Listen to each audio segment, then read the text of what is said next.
Hi, guys. Welcome to our daily encounter.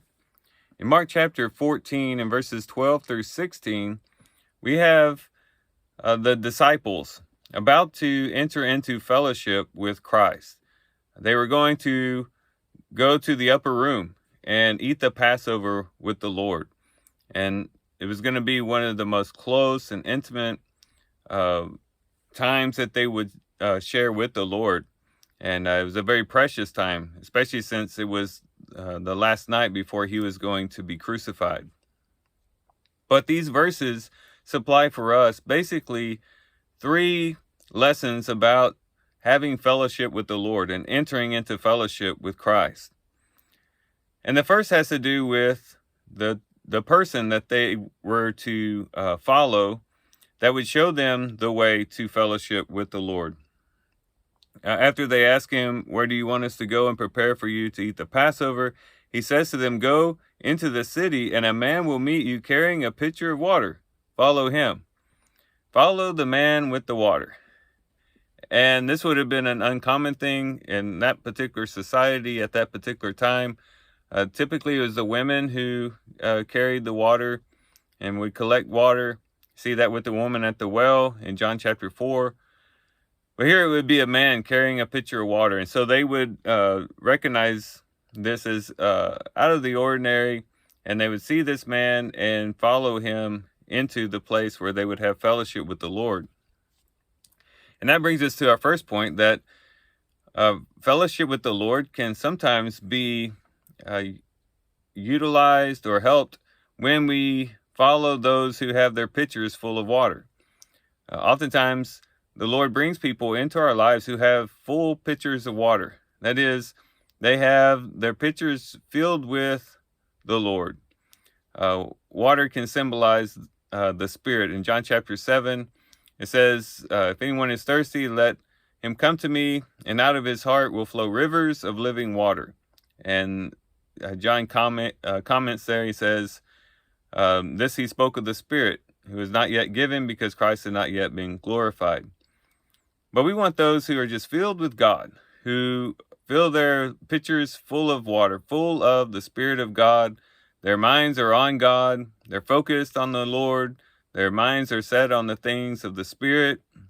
They have a spiritual mindset. When we follow those who themselves are walking in fellowship with the Lord, they can lead us into fellowship with the Lord as well.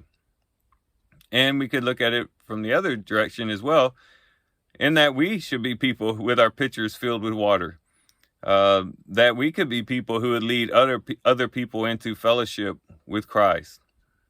But the idea here is that if we want fellowship with the Lord, let's surround ourselves with people who are themselves walking in fellowship with the Lord and have their pitchers filled with God.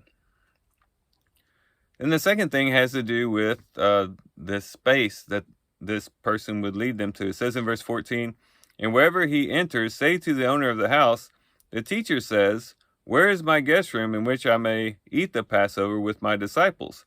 And he himself will show you a large upper room, furnished and ready. Prepare for us there." So this man was going to lead him and lead them into this house where they could ask the owner of the house where the room is, and show them this upper room that was furnished and ready for them to enter and to have fellowship with the Lord.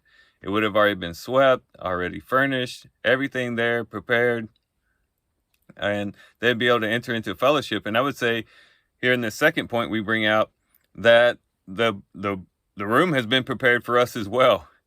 All has been prepared for us to have fellowship with the Lord. We too can go up into the upper room, that is, set our minds on heavenly things, create within ourselves this space in which we can enter in with the Lord. The Lord has already prepared the way for us to have fellowship with him. Through his blood he has offered up on the cross. He has opened up this new and living way in which we can come in and have communion with him and fellowship with him. And when we recognize the fact that it's already been prepared, it's already ready, then we can just enter into fellowship with the Lord and not have to wait, not have to postpone, but immediately we can go into fellowship with the Lord at all times. And then lastly, we see that they had to prepare too. Part of it was on them as well to prepare for the Passover. As it continues on, verse 16, the disciples went out and came to the city and found it just as he told them, and they prepared the Passover. And it was a lot of work to prepare the Passover. They had to get the wine ready. They had to get the bread ready. They had to get the different dips ready, different spices and things like that. And they also had to get the Passover lamb itself prepared and get it all together within just a few hours. But it took work on their part as well. And so as we're thinking about having fellowship with the Lord, it's not just that we get in a connection with people whose pitchers are filled with water. It's not just that we recognize that the room has been prepared, but then we have to actually put forth the effort to spend time with the Lord and to prepare ourselves for Him. And so this might be carving out a particular time for the Lord. It might mean carving out a particular location for the Lord, designating a specific physical place to spend time alone with the Lord. It might mean something that we do mentally and that we just prepare our minds to fellowship with the Lord.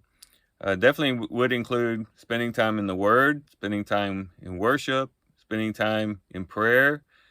It does take and require some effort on our parts to have fellowship with the Lord, and that's what this last point shows us. So as we conclude, we can see these three different lessons about seeking fellowship with the Lord. One, we can put ourselves into contact with other people whose pitchers are filled with the Lord and can direct us and help us into fellowship with God. Secondly, we can realize that the space has already been prepared, that we can just enter into that space that God has already prepared for us, the fellowship He's already made a way for through His Son. And then lastly, that it does require some effort on our part to make sure that we create time and space in order to spend with God. So with that, guys, I do thank you for watching the video today. Hope you guys have a great day. Love you guys. God bless.